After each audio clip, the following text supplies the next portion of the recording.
Vita Center, o complexo que vai inovar o ecossistema de saúde de Santa Maria e região. E Inana, Clínica de Biomedicina Estética, apresentam Bem Viver. Olá, no Bem Viver de hoje nós vamos falar sobre endometriose, motivo de sofrimento de muitas mulheres e que andava esquecida até que a cantora Anitta disse ao público que estava com o problema. Vamos falar também sobre imunidade e os impactos da alimentação. Além disso, tem dicas, reportagens e muito mais. O Bem Viver está começando.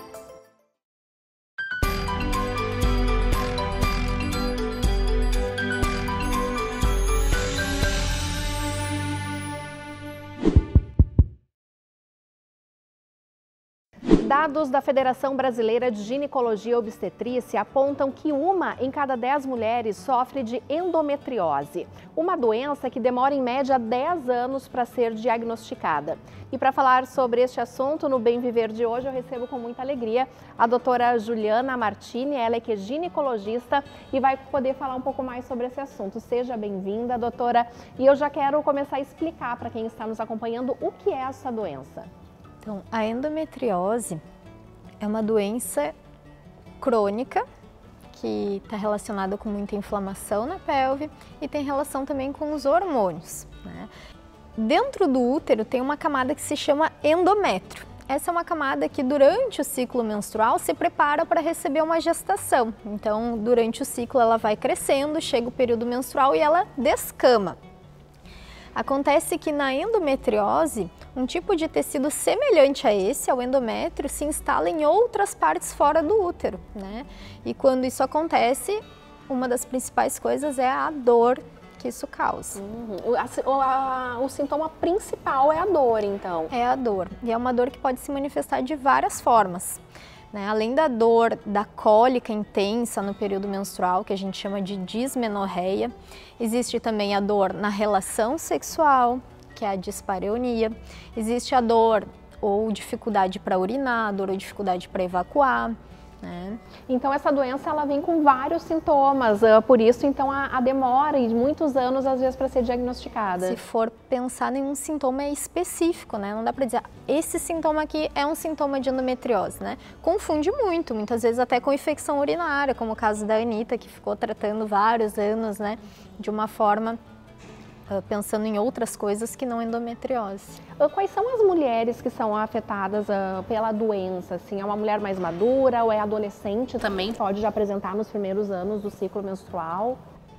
Em média, é a mulher na 3ª década de vida, né? Mas a gente sabe que mulheres ainda bem antes, inclusive adolescentes, podem sim ter endometriose. Eu tenho pacientes com diagnóstico aos 15 anos de idade. Então pode começar na adolescência. Sim. Doutora, e o diagnóstico, então, para chegar à doença mesmo, como é que funciona? O diagnóstico parte principalmente da suspeição, né? Então, a paciente tem os sintomas, procura atendimento, a gente tem que valorizar essas queixas para acender aquele alerta, pode ser endometriose. A partir disso, se fazem exames, né? Tem, é claro, no exame físico da paciente, a gente já nota alguns sinais que podem caracterizar isso, como pontos de dor no exame, né? Mas tem exames de imagem que vão já nos apontar para esse diagnóstico. Existe a ressonância magnética da pelve e o ultrassom transvaginal com preparo. Não é esse ultrassom comum que a gente, né, faz mais rotineiramente, vamos dizer assim, é um exame específico para avaliação de endometriose. Doutora, e para chegar no diagnóstico, quantas vezes a paciente vai no consultório, troca de médico, acha que é uma coisa, acha que é só uma cólica? Quanto tempo leva, né? Essa média de 10 anos é bastante tempo. Realmente, no Brasil é uma média de 7 a 10 anos, né? E a gente vê que na literatura do mundo inteiro também se aproxima um pouco desse período extenso. E a gente sabe que as pacientes chegam a passar por 3, 4 ginecologistas até chegar no diagnóstico da doença. Mas por que essa dificuldade, essa demora? Principalmente por essa apresentação, né, muito diferente para cada pessoa, né? Então os sintomas às vezes não são bem avaliados, né, essa questão toda. E também porque existem outras coisas por trás disso, né? Tá, tem a questão de não existe um exame específico e fácil de ser feito, assim, pede nos exames de sangue ali, até pesquisa de endometriose, não preventivo. existe, né? Então, são exames mais específicos, que às vezes é difícil o acesso, e também tem a questão de não rotular uma paciente com endometriose, né? Aquele medo desse rótulo, né? Que traz, sim, né? Por quê, todas doutora? as questões associadas. Como uma doença crônica e que envolve uma dor crônica, tem vários prejuízos também na vida da paciente, né? Prejuízo no trabalho, que gera faltas ao trabalho devido ao quadro da dor, no relacionamento, por conta da questão da dor, na relação sexual, que aos poucos vai tirando inclusive o desejo de ter relação, né? Então, afeta diversas áreas da vida, inclusive a questão da fertilidade, né? Que é um dos pontos, assim, o maior medo. Recebi o diagnóstico de endometriose, será que eu posso ter filhos? E qual é a resposta? Sim, pode, né? Não é que mulheres que têm endometriose não possam ter filhos, mas está sim relacionado a um maior índice de infertilidade, né? Tem uma relação assim que quase 50% das mulheres com infertilidade podem ter endometriose e quase 50% das mulheres com endometriose vão ter infertilidade, né? Então, e o tratamento para conseguir engravidar envolve às vezes cirurgia, processo de reprodução assistida também, né? Então, você falou agora do tratamento. Tem tratamento a doença? Como que ele funciona? Sim, a endometriose não tem cura, né? Ela tem sim tratamentos, principalmente para controle do avanço das lesões e também para controle da dor, que é o principal, né? A principal coisa que afeta a vida da paciente. Hoje se divide um pouco, basicamente em duas partes, né? O bloqueio hormonal, que é feito com medicamentos do tipo anticoncepcional, por exemplo, né? Ou outros nessa linha, e o tratamento cirúrgico, que é específico para alguns casos, obviamente cada paciente é analisada, é como se houvesse um algoritmo para pensar se aquela paciente deve ir para uma cirurgia ou não, né? E entre esses dois lados de tratamento clínico e cirúrgico também tem a questão da mudança do estilo de vida, né? Existem gatilhos para maior inflamação no organismo, para mais dor também. Então, essa paciente não vai passar apenas pela mão de um ginecologista quando tiver o diagnóstico. Outros profissionais precisam Exato. estar trabalhando juntos. Fisioterapia pélvica, nutricionista, educador físico, né? Então envolve uma série de outros profissionais. Doutora Juliana, você fala sobre a dor. Para as pessoas que estão acompanhando, essa dor é como se fosse uma cólica menstrual mesmo, só num estágio muito mais avançado, é isso? Isso, é uma cólica muito intensa, né? Geralmente são pacientes que vão diversas vezes ao pronto atendimento. E essa dor vem no período medicação. menstrual ou pode vir a qualquer momento?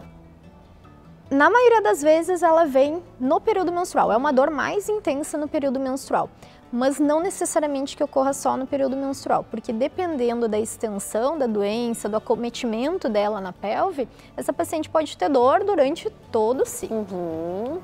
O que observar então para saber se é a hora de procurar um profissional? O que as mulheres precisam ficar atentas os primeiros sintomas? Em primeiro lugar, dor incapacitante não é normal, né? Fico de cama, né, no período menstrual, não consigo trabalhar, ou paciente jovem que não consegue estudar. Dor não é normal, tá? Então esse é o primeiro alerta. Geralmente é uma dor progressiva, que vai piorando com o passar do tempo também, né? E esses outros sintomas também, que a gente vê como algo não tão clássico, mas que estão associados, né? A dor na relação, alterações para urinar ou evacuar. E recentemente nós tivemos o caso da cantora Anitta, né, uma figura pública mundialmente, e ela se expôs nas redes sociais e trouxe a questão, o problema da doença e o caso dela cirúrgico, né, Sim. doutora? O caso dela, pelo que a gente acompanhou, bem mais avançado. Exatamente. É muito interessante quando profissionais de grande visibilidade trazem isso, né, para as redes sociais, porque existem muitas mulheres que vêm sofrendo há anos com um quadro semelhante. Quem sabe isso liga esse alerta. Tá na hora de procurar um profissional que dê atenção às minhas queixas, né? Porque às vezes elas já procuraram inúmeros profissionais também. E nesse caso da cantora, a cirurgia é quando está num grau muito alto da doença mesmo. A cirurgia envolve diversos fatores, né? Tem a questão do desejo da paciente, a extensão e a localização dos focos de endometriose, se ela deseja gestar ou não, né, em um curto período de tempo. Então são várias questões associadas. Tem casos que são mandatórios de fazer cirurgia, né? Doutora, para a gente encerrando o nosso bate-papo, alguma orientação, alguma mensagem para as mulheres que já têm a doença ou quem está na dúvida se tem ou não o que fazer? O primeiro sinal de que algo não vai bem, né, que essa dor está lhe incomodando, procurar um atendimento, né, para fazer essa avaliação. E algo que não cai mal para ninguém são os cuidados com o estilo de vida, né? Atividade física, uma alimentação adequada, o manejo do estresse, né? Tudo isso na paciente com endometriose também é muito positivo. Doutora, essa doença é uma doença que tem aparecido mais nos últimos anos ou é uma doença já antiga que atinge as mulheres? É uma doença antiga. Na verdade, a gente tem mais ferramentas para diagnosticá-la agora. Obrigada, doutora Juliana, pelas informações e pela sua participação. E nós seguimos aqui no Bem Viver agora para falar sobre a saúde dos olhos. A progressão da miopia em crianças está preocupando a Sociedade de Oftalmologia do Rio Grande do Sul. Segundo a estimativa da Organização Mundial da Saúde, 2 bilhões e 600 mil pessoas são míopes no mundo. Hoje eu estou aqui no programa Bem Vive para a gente falar sobre um assunto que tem preocupado muito os oftalmologistas, que é o aumento da miopia na população. Se estima que até 2050, em torno de 50% da população mundial será míope. Mas afinal, o que é miopia? A miopia é a dificuldade de enxergar de longe e a sua principal causa é um crescimento exagerado do tamanho do globo ocular. Você sabia que os olhos crescem? Desde o momento do nascimento até o início da vida adulta, os olhos estão crescendo e se desenvolvendo. Isso não é visível porque esse aumento é de poucos milímetros ao longo da vida. Mas um crescimento exagerado de 3 a 4 milímetros já é suficiente para causar um grau alto de miopia e uma dificuldade significativa na visão para longe. O fator genético é muito importante na miopia. Quando os pais são míopes, as chances das crianças serem míopes são bem maiores. Mas a gente não pode esquecer dos fatores ambientais que são os grandes responsáveis pelo esse aumento exagerado da miopia na população, que são principalmente o uso excessivo de eletrônicos, principalmente de perto, como os celulares e os tablets, e a falta de atividades ao ar livre das nossas crianças. O esforço visual excessivo para fazer o foco de perto e a falta de luz solar dão estímulo para que o olho cresça mais rápido e a criança se torne míope cada vez mais cedo. Antes a gente via as crianças sendo diagnosticadas com miopia por volta dos 10, 12 anos de idade e hoje a gente já tem visto no consultório um aumento significativo de crianças com 4, 5 anos de idade já se tornando míopes. Isso nos preocupa porque quanto antes a criança se tornar míope, maior a chance dela ter um grau muito alto na vida adulta, porque o olho dela tem mais tempo para crescer. E a gente sabe que graus de miopia acima de 6 estão relacionados com doenças oculares mais graves, como o descolamento de retina e o glaucoma. Os primeiros sinais de miopia estão relacionados justamente com a dificuldade para enxergar de longe. Então a criança começa a se aproximar muito da televisão, ou então na escola os professores começam a perceber que a criança precisa apertar os olhos para enxergar do quadro, pedir para copiar a lição do caderno de um colega, ou até se levantar da classe para poder se aproximar do quadro para conseguir copiar a lição. O tratamento da miopia durante a infância e a adolescência basicamente é feito com o uso de óculos e lentes de contato.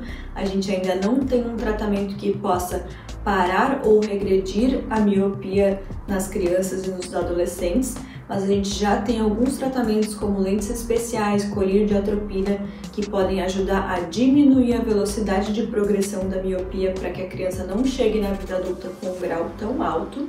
E quando esse paciente chega na vida adulta, que o olho parou de crescer e o grau estabilizou, é possível fazer a cirurgia para corrigir a miopia. Antes disso, não se opera.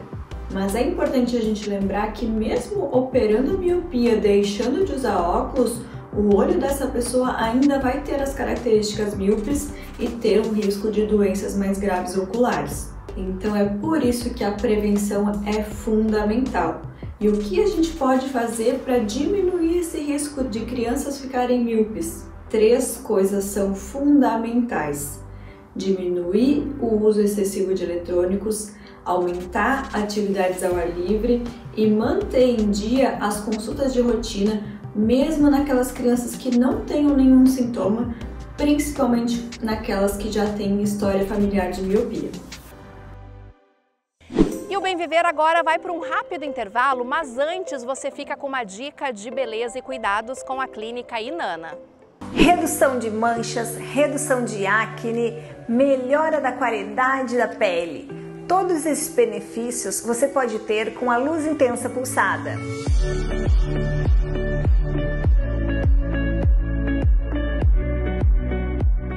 A luz pulsada atua em várias camadas da pele, estimulando o colágeno e também atua naquelas células de pigmentação, as células de melanócitos, onde vai reduzir a pigmentação, as manchinhas da sua pele. Estamos apresentando Bem Viver.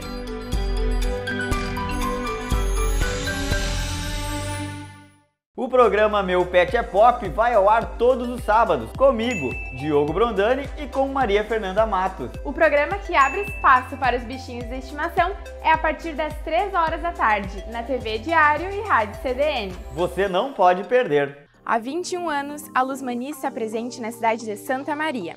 A loja, localizada na Avenida Paulo Lauda, no bairro Tancredo Neves, vende artigos de armarinho e tudo que você possa imaginar de itens de costura, como zíperes, botões, linhas e tecidos. Aqui você também encontra barbantes, muito utilizados para fazer suplá.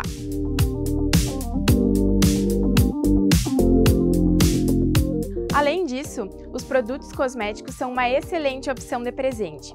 Seja para presentear alguém especial ou a você mesmo, a Luz Mania trabalha com marcas como o Boticário, Natura e Avon.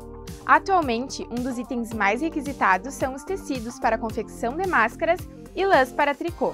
Inclusive, o famoso casaco TED que eu estou usando agora é feito a partir do tecido TED, um dos itens mais procurados na loja. Então você já sabe, precisou de itens de armarinho, tecidos e lãs dos mais variados tipos, a Luz Mania é o lugar certo. Quer saber mais? Acesse as redes sociais mania.luz ou faça uma visita até a loja.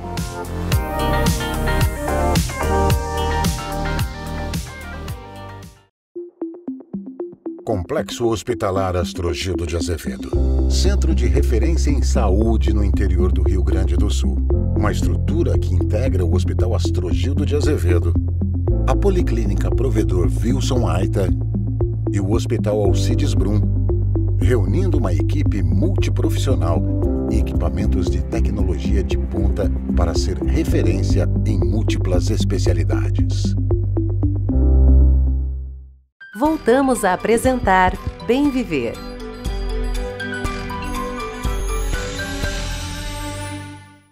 Estamos de volta com o programa Bem Viver, agora para falar sobre imunidade, na segunda reportagem com a nutricionista Graziela Albuquerque. Dando continuidade ao nosso vídeo sobre imunidade, a nossa conversa hoje vai ser só sobre alimentação, porque vocês já sabem o impacto que ela tem na nossa imunidade.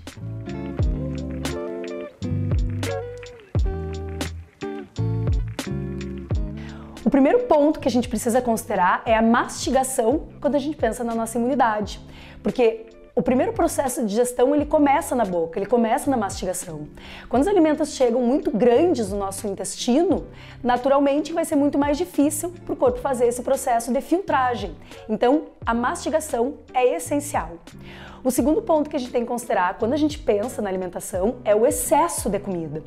E mesmo sendo uma comida de boa qualidade, porque é muito difícil no nosso corpo fazer a digestão de grandes volumes. Então, grandes volumes, também a gente tem que ter cuidado, a falta de nutriente. Então, claro, além de grandes volumes, serem alimentos pouco nutritivos, né? Também a gente tem que considerar. Monotonia alimentar é uma outra coisa que a gente precisa cuidar. Eu costumo dizer para os pacientes que a gente não come ração, né? Quanto mais diversificada for a alimentação, mais a gente garante diversidade no nutriente e, por consequência, uma boa imunidade. Ter o mínimo possível de contato com os alimentos inflamatórios, que foi aqueles alimentos que eu falei no vídeo anterior, excesso de leite e derivados, açúcares em geral entra todos, todo o excesso, mesmo açúcar saudável como mel, por exemplo, se a gente consumir em excesso não é interessante, farinha de trigo, farinha refinada em geral, bebida alcoólica, que eu tinha esquecido e que também faz uma diferença muito grande, excesso de carne vermelha, tudo isso são alimentos que a gente deve evitar o consumo em excesso. Alguns chás, como hortelã, gengibre, cravo, colocar as especiarias que eu falei no vídeo anterior também, a cúrcuma, a pimenta, o golden milk, que vocês veem com muita frequência eu preparar de manhã, que é uma mistura de cúrcuma, pimenta, cardamomo, gengibre, também é uma opção que pode ser usada, que deve ser usada com frequência. Mas de tudo isso que eu falei, talvez a coisa mais importante, é o que mais vai impactar na tua imunidade, é o consumo de frutas, legumes e vegetais. Folhas em geral também. A gente tem que garantir mais ou menos 500 a 600 gramas disso por dia. Isso equivale a 3 frutas e 2 pratos cheios de legumes, folhas e vegetais. E é essencial, porque aí está a maior diversidade de vitaminas e minerais, que é o que garante boa parte da nossa imunidade. Então isso precisa ser a base da alimentação de vocês, tu sendo vegetariano ou não. Isso precisa. Nós somos onívoros, ou seja, a gente consome tudo, mas o onívoro deve ser a base, justamente consumo de verduras, vegetais, folhas e frutas. A vitamina C, em específico, é uma vitamina essencial para a nossa imunidade. Só que a gente tem que entender que ela fica circulando no nosso sangue depois que a gente consome algum alimento rico até 6 horas. Então o ideal seria que nós consumíssemos alguma fonte de vitamina C a cada 6 horas. Então a gente tem alguns alimentos fontes de vitamina C como a acerola, limão, o kiwi, o pimentão amarelo, espremer o limão é uma boa estratégia, o suco de laranja ou a própria laranja, claro que a gente tem que cuidar a quantidade de açúcar que tem esses alimentos, e o brócolis, o morango, são alimentos que a gente deve consumir a cada 6 horas para garantir a quantidade ideal de vitamina C. Cuidem a suplementação de vitamina C efervescente, que a gente sabe que a absorção é super baixa. Eu gosto de prescrever a vitamina C lipossomal ou a vitamina C revestida, que são formas da gente suplementar, que a gente tem uma absorção infinitamente maior. Então, por consequência, a gente pode suplementar em doses menores. Sem esquecer que a gente tem uma fonte que é muito importante agora no inverno, e para vocês verem como a natureza é sábia, a bergamota é uma fruta que a gente tem basicamente nesse período e ela é uma fonte importantíssima de vitamina C. Então, consumam com uma frequência maior os alimentos que estão na época que a natureza nos dá. A própolis, principalmente o extrato alcoólico, que tem uma ação importantíssima a nível imunológico. Quando a gente está fazendo uso, em média, de 2 a 3 vezes ao dia, né? Eu oriento geralmente uma sagradamente. Quando tu vê que tu tá ficando resfriado, aumenta um pouquinho para 2 a 3 vezes ao dia. 25 gotinhas, pode ser colocado no teu suco de limão, pode ser colocado em outra fruta rica em vitamina C, que também a gente tem uma melhora dessa absorção. O alho também é muito interessante usar nesse período. Pode ser usado macerado cru, para quem não tolera muito. O cozido, ele já diminui, frito, cozido, ele diminui bastante a quantidade de nutriente que tem. Então pode ser usado, quem não tolera, consumir ele macerado cru. Pode ser em cápsula.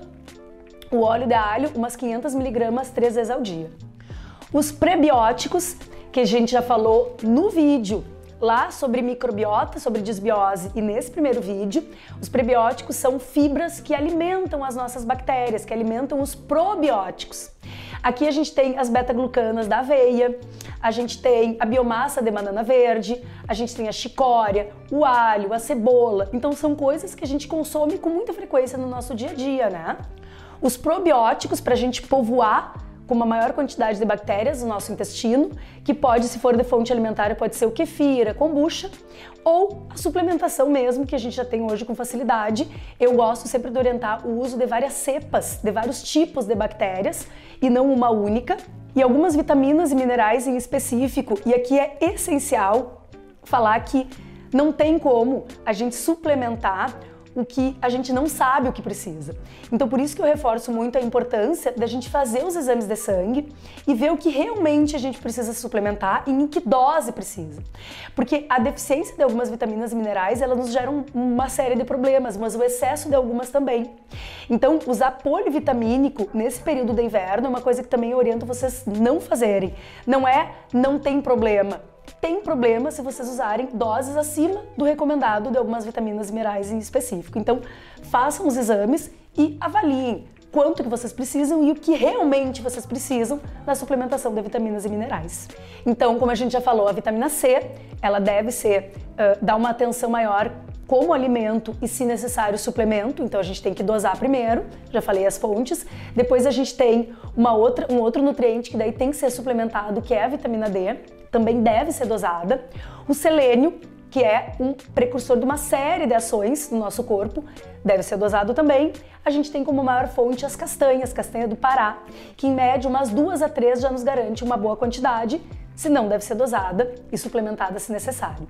O zinco é um outro mineral que deve ser dosado e que nesse período a gente deve dar uma atenção maior. A gente encontra no chocolate amargo, na amêndoa, no amendoim. Então a gente tem uma gama grande de alimentos, só que a gente sabe que o nosso solo não é muito rico em zinco, né? Então por isso que eu pego tanto exame de sangue com deficiência. O ferro, na verdade a ferritina deve ser dosada, para que, se necessário, o ferro deve ser suplementado também. Ou a gente dá uma atenção maior, a carne vermelha é uma das maiores fontes, né, de ferro, mas eles devem estar muito bem estáveis para a gente garantir a nossa imunidade. Para a gente fechar esse vídeo sobre alimentação e imunidade, é importante lembrar que existem alguns nutrientes que eles vão precisar ser suplementados, porque pela alimentação vai ser muito difícil a gente ter. Então aqui a gente tem a quercetina, que é uma suplementação bem interessante, a vitamina D, como eu já falei para vocês, a glutamina, o ômega 3, a clorela, a N-acetilcisteína, o NAC, é interessante, o complexo B, que eu particularmente acho bem importante a suplementação dele, e o magnésio, que eu acho essencial suplementar. Por 2 motivos: estresse depleta magnésio e o consumo em excesso de açúcar também. Além de que a gente tem um solo extremamente pobre. E é por isso que quando eu pego pelos exames de sangue a quantidade de magnésio pelos exames bioquímicos é extremamente baixo. E é por isso que tem se falado tanto da suplementação de magnésio. Obrigada, Grazi, por essas dicas tão importantes na área de nutrição e alimentação. E antes de terminar o Bem Viver, eu tenho um recado muito importante. A baixa adesão da campanha nacional de multivacinação está preocupando os órgãos de saúde de Santa Maria. No município, a prioridade agora é o aumento do índice de imunização contra a poliomielite, conhecida como paralisia infantil. Para reverter esse cenário, o Ministério da Saúde, inclusive, prorrogou a campanha em todo o Brasil. Além da poliomielite, crianças e adolescentes de até 15 anos podem garantir imunizante para doenças como coqueluche, sarampo, cachumba, hepatites A e B, entre outras. E com essa informação importante, o Bem Viver de hoje vai ficando por aqui. Você segue nos acompanhando através da programação da TV Diário, das nossas redes sociais e também da Rádio CDN. Uma ótima semana para você, com muita saúde, com muito bem viver, e a gente se encontra no próximo programa.